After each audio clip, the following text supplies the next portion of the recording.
Hello students. आज हम measuring of length and motion का रिमेनिंग पार्ट करेंगे। Measuring the length of a curved line, कि जब कोई कर्व्ड लाइन हो तब कैसे लेंथ मापते हैं।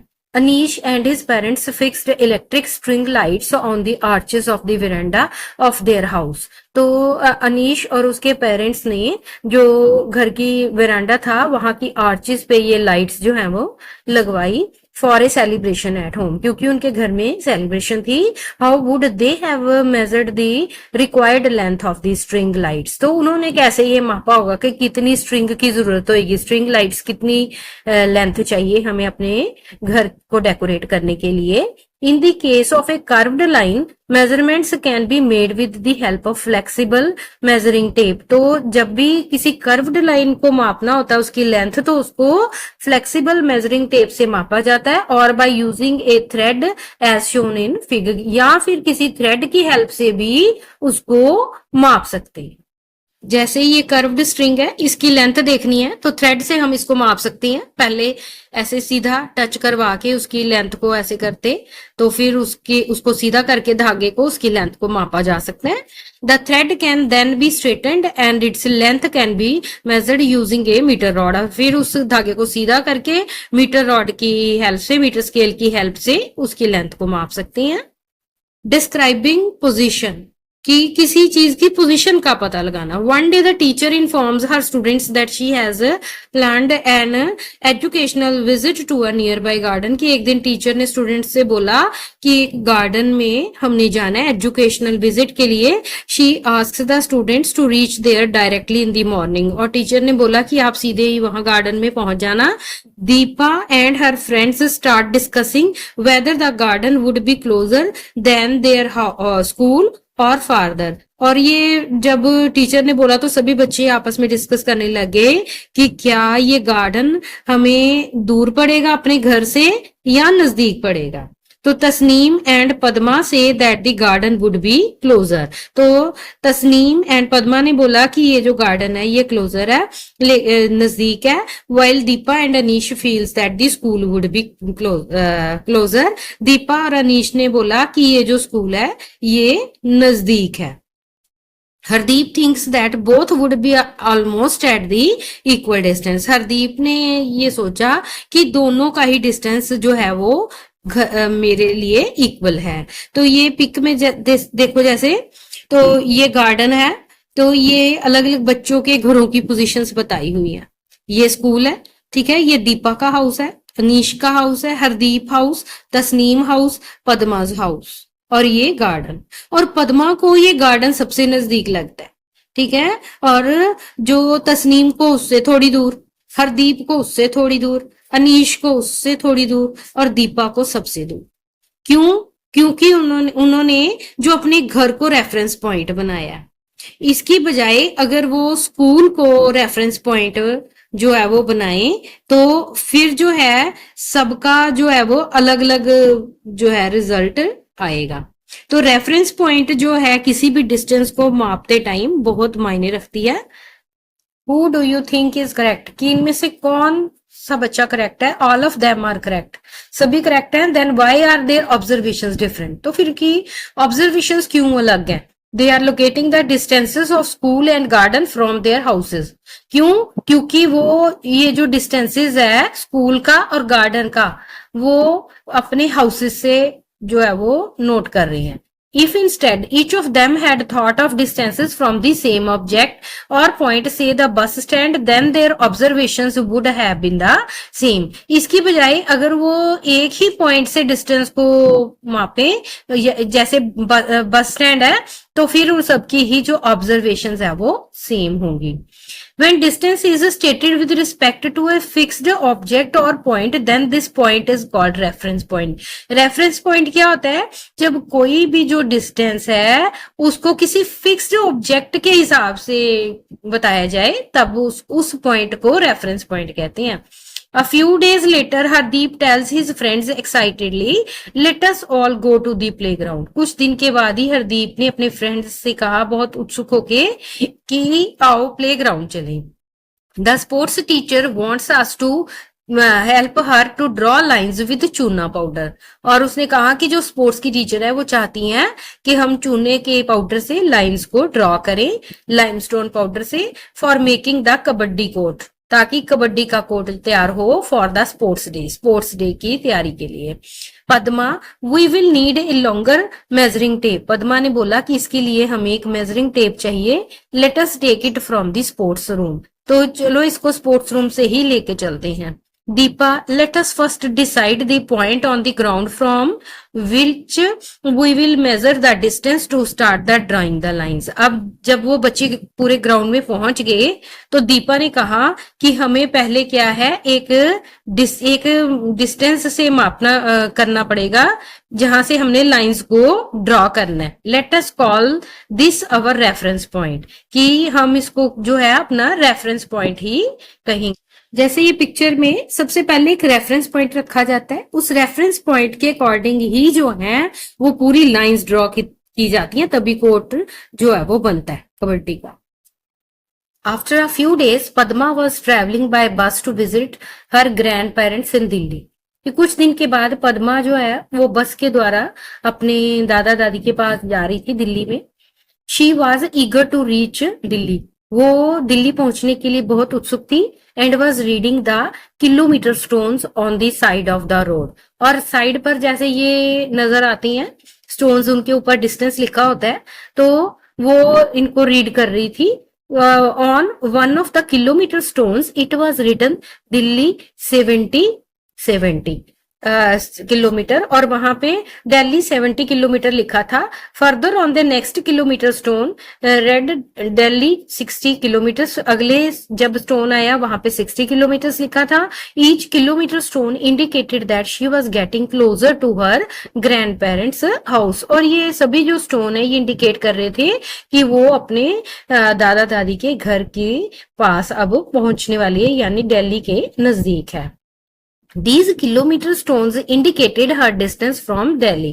ये किलोमीटर स्टोन्स ये डिस्टेंस बताती हैं कि दिल्ली अब कितनी दूर है। So Delhi is the reference point in this situation. इस केस में जो दिल्ली है ये रेफरेंस पॉइंट है। What do such kilometre stones indicate, ये क्या इंडिकेट करते हैं। How could Padma conclude that she was getting closer to her destination, कि पद्मा को कैसे ये पता चल गया कि वो अब अपनी मंजिल की तरफ पहुंचने वाली है। तो जैसे ये फिग में दिखाया हुआ है पिक्चर में, तो ये दिल्ली में दिखाया, यहाँ पे 0, फिर 10, 20, 30, 40, 50, 60 एंड 70। यहां से जैसे पद्मा ने स्टार्ट किया डिस्टेंस, तो फिर वो इस तरफ जब कर रही थी तो उसका डिस्टेंस कम हो रहा था, और वो अपने जो है वो ग्रैंड पेरेंट्स के घर में जाने के लिए दिल्ली में पहुंचने के लिए डिस्टेंस को यहां से नोट कर रही थी। तो इसमें जो इस केस में ये जो दिल्ली है ये रेफरेंस पॉइंट है। If the kilometre stone reads Delhi 70 kilometre as shown in figure, की जैसे 70 किलोमीटर स्टोन पे नजर आ रहा है, we can say that the position of Padma is 70 kilometre from Delhi. इसका मतलब कि वो अभी 70 किलोमीटर दूर है दिल्ली से। When the kilometer stone reads Delhi 60 kilometres, जब वो किलोमीटर स्टोन नजर आया जहां पे दिल्ली 60 किलोमीटर्स लिखा था, तो the position of Padma is 60 kilometre from Delhi. इस उस टाइम वो पद्मा दिल्ली से 60 किलोमीटर दूर थी। Does this means that the position of Padma with respect to the reference point is changing with time. क्या इसका मीनिंग ये है कि जो पोजीशन है पद्मा की वो रेफरेंस पॉइंट के अकॉर्डिंग चेंज हो रही थी। When does the position of the object change with respect to the reference point, कि कब जो है ऑब्जेक्ट की पोजीशन चेंज होती है रेफरेंस पॉइंट के according. Does it change when an object is moving, क्या ये तब चेंज होती है कि जब कोई चीज मूव कर रही हो। तो इसका आंसर क्या आना है, यस। जब कोई चीज मूव करती है तो तब जो है ऑब्जेक्ट जो है उसका डिस्टेंस कम हो रहा होता है। मूविंग थिंग्स, कि एक से दूसरी जगह जाती हुई चीजें जब वो कोई डिस्टेंस कवर करें, तो इसके लिए एक एक्टिविटी है लेट अस एक्सप्लोर, कि आओ पता लगाएं।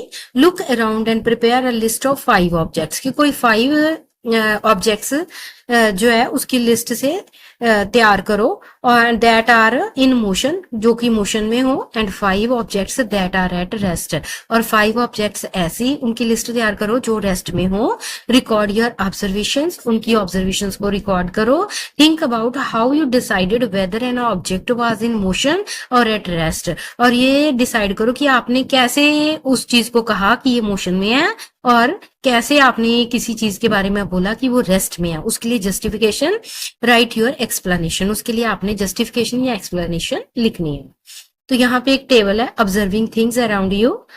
फर्स्ट है कि cow grazing in the field, कि काउ जो है फील्ड में चरती हुई गायें। तो कैसे आप कहोगे कि ये मोशन में है? तो मोशन में वही चीज होती है जब वो अपनी पोजीशन चेंज करे। तो यहाँ पे हम जस्टिफिकेशन में फिर क्या लिखेंगे कि the cow changes its position while grazing, जब वो चलती है तो वो अपनी पोजीशन को चेंज करती रहती। एंड आ गया ऑब्जेक्ट एट रेस्ट। फर्स्ट है ट्री, ट्री ऑब्जेक्ट जो है ये रेस्ट में है, तो कैसे जस्टिफिकेशन इसकी क्या लिखोगे कि ट्री जब भी कोई चीज रेस्ट में होती है इसका मतलब कि वो अपनी पोजीशन को चेंज नहीं करती। तो यहाँ पे हम फिर क्या लिखेंगे, the position of tree is same,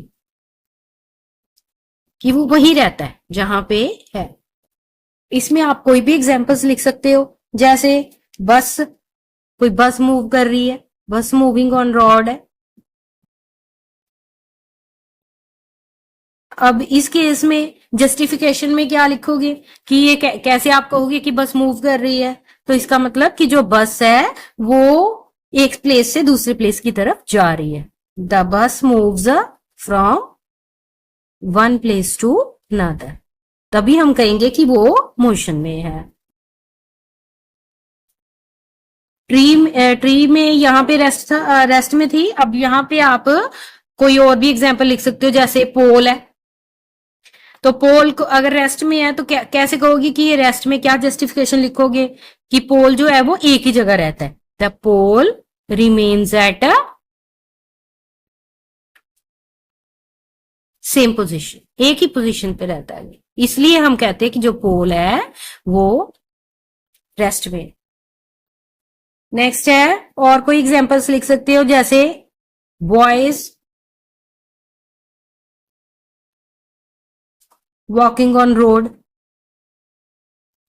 तो ये जो है इमोशन में कैसे है, क्या क्या रीजन लिखोगे कि जो बॉयज है वो अपनी पोजीशन चेंज कर रही हैं, boys are changing their positions.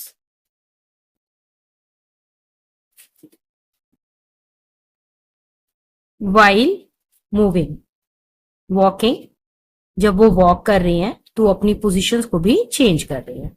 और इसमें रेस्ट में आप कोई भी एग्जांपल लिख सकते हो, जैसे स्कूल है, तो इसको कैसे कहोगे कि ये रेस्ट में है? कैसे कि इसमें क्या है कि the position of school is same,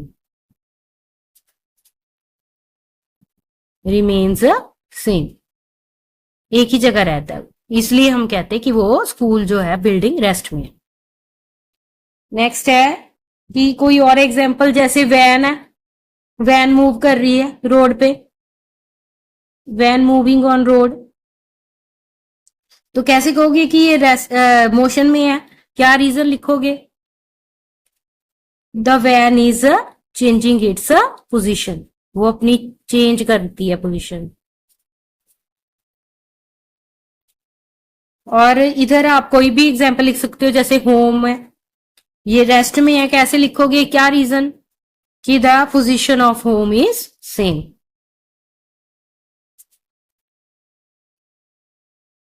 remains same, एक ही जगह पे रहता है वो, इसलिए हम कहते हैं कि ये रेस्ट में है। और एग्जांपल्स लिख सकते हो, जैसे आंट्स है,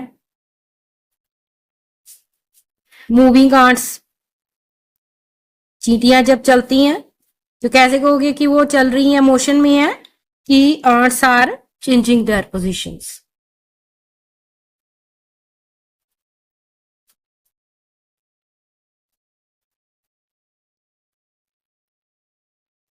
इसमें और रेस्ट वाली कोई चीज, जैसे होल लिख दिया आपने, तो होल जो है रेस्ट में है, क्या रीजन लिखोगे कि जो पोजीशन होल की है वो remains same, position of hole remains same.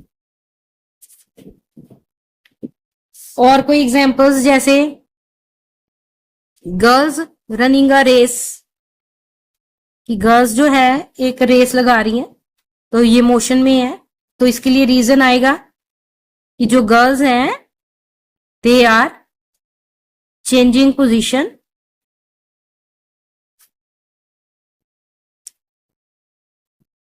While running, जब वो दौड़ती हैं तो अपनी उनकी पोजीशन चेंज होती है, इसलिए हम कहते हैं कि वो मोशन में है।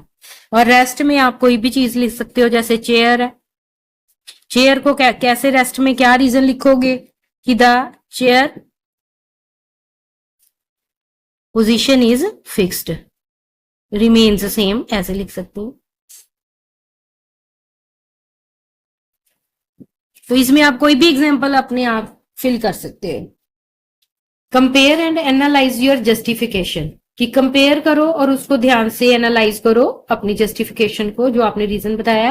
How can one decide if an object is in the motion और एट रेस्ट, कि कोई इंसान कैसे डिसाइड करता है कि वो चीज मोशन में है या फिर रेस्ट में है। An object is said to be in motion if its position changes with respect to the reference point with time, किसी भी चीज को हम तब कहते हैं कि वो मोशन में है जब वो रेफरेंस पॉइंट के अकॉर्डिंग अपनी पोजीशन को चेंज कर रहा हो। If an object is not changing its position with respect to the reference point with time, it is said to be at rest. तो इसमें जब कोई भी ऑब्जेक्ट है अपने रेफरेंस पॉइंट के अकॉर्डिंग पोजीशन चेंज नहीं करती, तो तब वो चीज रेस्ट में होती है। जैसे हमने एग्जांपल्स ऊपर लिखी थी, जैसे काऊ है ग्रेजिंग कर रही है फील्ड में, तो उसमें हमने रेफरेंस पॉइंट किसको रखा, ट्री को, ठीक है। तो इसी तरह बस मूविंग ऑन रोड में जैसे पोल है, इसको रेफरेंस पॉइंट रखा। बॉयज वॉकिंग ऑन रोड में स्कूल को, van moving on the road home को, मूविंग आर्ट्स में होल को, गर्ल्स रनिंग अ रेस में चेयर को। तो कोई भी रेफरेंस पॉइंट का होना जरूरी है पता लगाने के लिए कि कोई चीज मूव कर रही है कि रेस्ट में है। Deepa looked around her in a bus and noticed that all the passengers were seated. कि दीपा बस में ट्रेवल कर रही थी, तो उसने ये नोटिस किया कि सभी जो पैसेंजर्स है वो बैठे हुए हैं। शी लुक्ड अराउंड अगेन, उसने फिर से सबकी तरफ देखा। After a minute and found them still occupying there seats, और फिर उसने फिर से देखा कि वो अपनी सीट्स पर ही हैं बैठे। She wondered are they moving, तो वो सोचने लगी कि क्या, हैरान हो गई और सोचने लगी कि आर दे मूविंग, कि क्या ये मूव कर रही हैं। She concluded that the position of passengers was not changing with the time, और उसने ये देखा कि जो पैसेंजर्स की पोजीशन है वो टाइम के साथ चेंज नहीं हो रही, वो वहीं के वहीं बैठे हैं। Therefore they are certainly at rest, तो वो सभी जो है रेस्ट में है। However when she looked outside she felt they were in motion, लेकिन जैसे उसने बाहर देखा तो उसने देखा कि जो पूरी वो बस थी वो मूव कर रही थी और जो चीजें हैं वो पीछे छूटती जा रही थी। तो वहां पे उसको ये लगा कि ये सभी क्या है, मोशन में है। As their positions were changing with respect to the things outside, क्योंकि जो चीजें बाहर थी उनके अकॉर्डिंग वो सभी पैसेंजर्स मूव कर रहे थे। The reference point is important in deciding whether an object is at rest or in motion. The reference point बहुत इंपॉर्टेंट होता है किसी भी चीज को डिसाइड के लिए कि जो ऑब्जेक्ट है वो रेस्ट में है कि मोशन में है। If Deepa considered herself और the bus as a reference point then the passengers were at rest, अगर दीपा अपने आप को रेफरेंस पॉइंट मानती है तो वो सभी पैसेंजर्स क्या है, रेस्ट में है, क्योंकि वो सभी बैठे हुए हैं, दीपा भी बैठी हुई है और पैसेंजर्स भी बैठे हुए हैं। However, if she considered any object outside the bus or as a reference point, लेकिन अगर वो बस के बाहर की किसी ऑब्जेक्ट को रेफरेंस पॉइंट मानती है, then the passengers they were in motion, तब जो है पैसेंजर्स है वो बाहर की चीज के अकॉर्डिंग जो है वो मोशन में। Suppose you are traveling on a ship which is moving at a constant speed along a straight line on a calm sea, कि सपोज करो कि एक शिप मूव कर रहा है और उसकी स्पीड भी कांस्टेंट है, अलोंग ए स्ट्रेट लाइन वो मूव कर रहा है और सी भी काम है, बिल्कुल शांत है, लहरें भी। Suppose there is no window, और वहां पे कोई विंडो भी नहीं लगी कि शिप के बाहर नजर आ जाए। Is there any way that you can determine whether the ship is moving और इज स्टेशनरी? तो आप फिर कैसे डिटरमिन करोगे कि शिप जो है वो मूव कर रहा है कि स्टेशनरी है? तो इस केस में क्या है कि अंदर बैठे हुए पैसेंजर्स को नहीं पता लगेगा कि शिप मूव कर रहा है। क्यों? क्योंकि एक तो स्पीड कांस्टेंट है, सेकंड है कि वो बिल्कुल स्ट्रेट चल रहा, और सी भी काम है, बिल्कुल भी जो डिस्टरबेंस नहीं है लहरों में, जिसकी वजह से स्मूथ चल रहा है शिप। तो विंडो भी जो है वो नहीं है, तो बाहर के भी कुछ नजर नहीं आ रहा, तो वहां पे अंदर पता नहीं चलेगा कि जो शिप है वो मूव कर रहा है या फिर ये रेस्ट में है। वो सभी को ऐसे ही लगेगा कि स्टेशनरी फील होगा सभी को कि ये रेस्ट में ही है। टाइप्स ऑफ मोशन, इसके लिए एक एक्टिविटी है, let us explore. Take an eraser and drop it from a certain height, कि एक इरेजर लो और उसे कुछ हाइट से नीचे फेंको। ऑब्जर्व इट्स मोशन, और उसके मोशन को नोट करो। Does it move along a straight line, तो क्या वो एक स्ट्रेट लाइन में ही मूव करता है? When an orange drops from the tree does it move in a straight line, क्या वो जब कोई ऑरेंज गिरता है ट्री से स्ट्रेट लाइन में नीचे आता है? Have you seen the Republic day parade, public day parade आपने देखी है? Recall the march past of students during the parade, तो वहां पे बच्चे जब मार्च पास्ट करते हैं तो परेड में, do they move in a straight line path, तो क्या वो एक स्ट्रेट लाइन में चलती है? When A heavy box is pushed, जब आप किसी हैवी बॉक्स को धक्का लगाते हो, इट में also move along a straight line. तो ये सभी चीजें हैं स्ट्रेट लाइन में ही चलती हैं। When an object moves along a straight line, जब कोई भी चीज स्ट्रेट लाइन में चलती है, it's motion is called linear motion, तो उसकी मोशन को लीनियर मोशन कहते हैं। Identify such linear motions in your surroundings, अपनी सराउंडिंग्स में भी देखो जहां जहां लीनियर मोशन होती है। जैसे देखो ये इरेजर है, ये नीचे आ रहा है स्ट्रेट, तो ये भी लीनियर मोशन है। इसी तरह हैवी बॉक्स को धक्का लगा रहा है, ये भी लीनियर मोशन है। ऑरेंज ट्री से नीचे आ रहा है, लीनियर मोशन है। और ये मार्च पास्ट कर रहे हैं रिपब्लिक डे पे, तो ये भी linear motion. But do things always move along a straight line, कि क्या सभी जो है सभी चीजें स्ट्रेट लाइन में ही मूव करती हैं?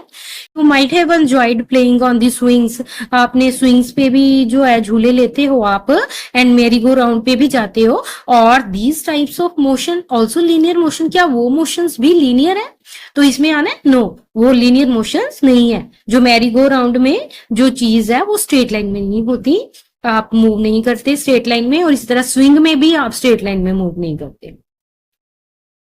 नेक्स्ट है एक्टिविटी 5.4 में, let us investigate. Tie a eraser to one end of the thread, कि एक इरेजर को एक थ्रेड से बांध लो उसके एक एंड पे।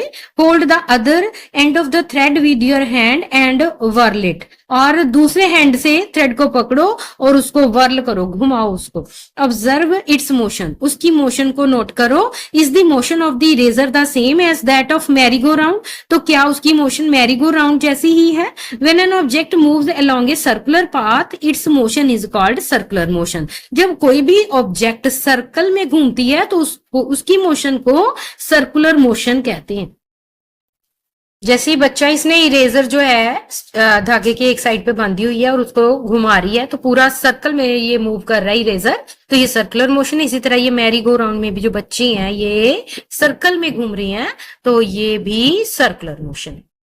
एक्टिविटी 5.5 में है, let us investigate. Tie an eraser और a potato to one end of the thread, कि एक थ्रेड के साथ ना दूसरी साइड पे या इरेजर बांध लो या पोटैटो बांध लो।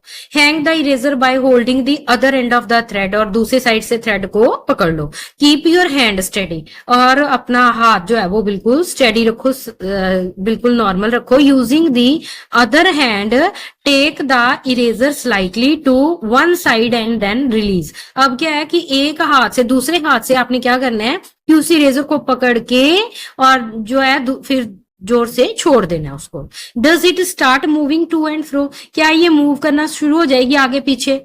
Is its motion similar to the motion of a swing, क्या इसकी भी मोशन स्विंग जैसी है? यहाँ चीज सर्कल में नहीं घूम रही, यहाँ चीज क्या है, आगे पीछे जानी स्टार्ट हो जाती है। जैसे ये यहाँ पे एक इरेजर बांधा हुआ है, तो जैसे ही दूसरे हाथ से इस इरेजर को जो है पुश किया जाएगा, तो ये कभी इधर जाएगी और कभी इधर, टू एंड फ्रो मोशन होनी शुरू हो जाएगी इसकी।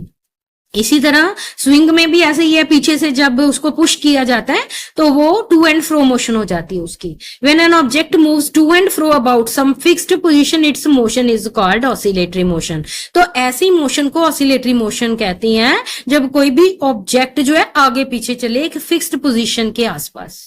Activity 5.6, let us investigate. Take a thin metal strip of about 50 centimetre long, की एक मेटल स्ट्रिप लो 50 सेंटीमीटर लेंथ की। Hold its one end pressed to a table, और उसकी एक एंड जो है वो नीचे टेबल पे आपने दबा देना है। You may use a few books और ए ब्रिक टू होल्ड इट, और उसके लिए आपने उसके ऊपर बुक्स भी रख सकते हो, ब्रिक भी रख सकते हो। Press the free and of the strip slightly and let it go. अब उसका जो स्ट्रिप का फ्री एंड है उसको आपने जो है लेट इट गो मीन्स हिला दो उसको, यहां से स्ट्रिप को जो है पुश कर दो तो वो ऐसे मूव करना शुरू हो जाएगी, कभी इधर कभी इस साइड पे। ठीक है, observe the motion of this and of the strip, तो इसकी मोशन को नोट करो। Does it move up and down, क्या ये अप एंड डाउन मूव करता है? This is also an example of oscillatory motion, तो ये भी ऑसिलेटरी मोशन की ही एग्जाम्पल है। तो जैसे ही आप इस स्ट्रिप को जो है पुश करोगे तो ये ऊपर नीचे मूव करना स्टार्ट हो जाएगी, और इसमें ऑसिलेटरी मोशन होती है। If an object repeat its path after a fixed interval of time, its motion is said to be periodic. कोई भी ऑब्जेक्ट जब वो एट सेम टाइम के बाद ही अपनी मोशन को रिपीट करे तो उसको पीरियोडिक मोशन कहती हैं।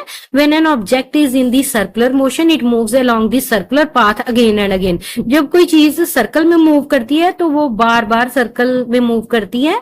An object in oscillatory motion also repeats its motion. इसी तरह जब कोई चीज ऑसिलेटरी मोशन में होती है, आगे पीछे जाती है, तो तब भी जो है वो जो उसमें repeats its motion while moving to and fro. तो both circular and oscillatory motions they are periodic in nature. Circular motion and oscillatory motion दोनों ही पीरियोडिक है नेचर में, ये सेम टाइम के बाद ही मोशन को रिपीट करती हैं। एक्टिविटी 5.7 में है let us identify, look at the picture of children's park, की एक चिल्ड्रन पार्क में बच्चों की पिक्चर है, और visit A children park, observe different kind of motions, वहां पे अलग अलग टाइप की जो मोशंस है उसको ऑब्जर्व करो। क्लासीफाई देम, कि उनको क्लासीफाई करो कि कौन सी लीनियर है, सर्कुलर कौन सी है, ऑसिलेटरी कौन सी है। लिस्ट देम इन टेबल 5.4, और जो टेबल है 5.4 आगे बना हुआ है उसको आपने फिल करना है और अपनी जस्टिफिकेशन देनी है कि वो क्यों जो है लीनियर मोशन है, क्यों सर्कुलर मोशन है, क्यों ऑसिलेटरी मोशन है। Why you put each in a certain category, कि आपने उसको उस कैटेगरी में क्यों रखा है, रीजन लिखना होगा। पार्क का पिक्चर है, इसमें देखो ये बच्चा स्लाइड से नीचे आ रहा है, लीनियर मोशन है इसकी। यहाँ पे मैरीगो राउंड में ये सर्कल में घूम रही है, ये स्विंग पे टू एंड फ्रो मोशन है इसकी आगे पीछे।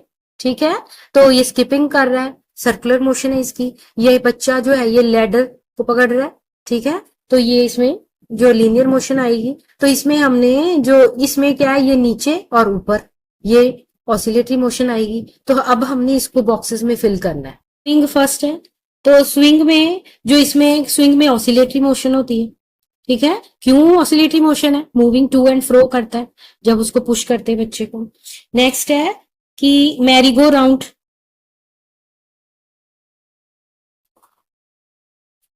मैरीगो राउंड में जो वो बच्चे हैं वो सर्कल में घूमते हैं, इसलिए सर्कुलर मोशन में आना है। ठीक है, यहाँ पे आप क्या लिख दोगे, रोटेटिंग इन सर्कुलर पाथ, कि सर्कल में घूम रहे हो। नेक्स्ट है कि स्लाइड से एक बच्चा नीचे आ रहा है, तो यहाँ पे स्लाइड लिखना। स्लाइड के केस में उसकी जो मोशन है वो लीनियर है। क्यों लीनियर है, क्योंकि वो स्ट्रेट लाइन में मूव कर रहा है, moving down in straight line.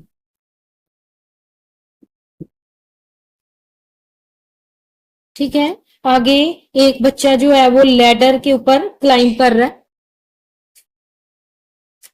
Kid climbing ladder. तो इस केस में उसकी भी लीनियर मोशन है क्योंकि वो उसके डंडों को पकड़ पकड़ के आगे मूव कर रहा है। Moving upward in a straight line, straight line में मूव कर रहा है वो। और इसमें एक गर्ल स्किपिंग कर रही है, रस्सी कूद रही है, गर्ल स्किपिंग। तो इसमें जो है वो सर्कुलर मोशन आने। क्यों सर्कुलर मोशन आना है? क्योंकि जो रोप है वो मूव कर रही है सर्कल में।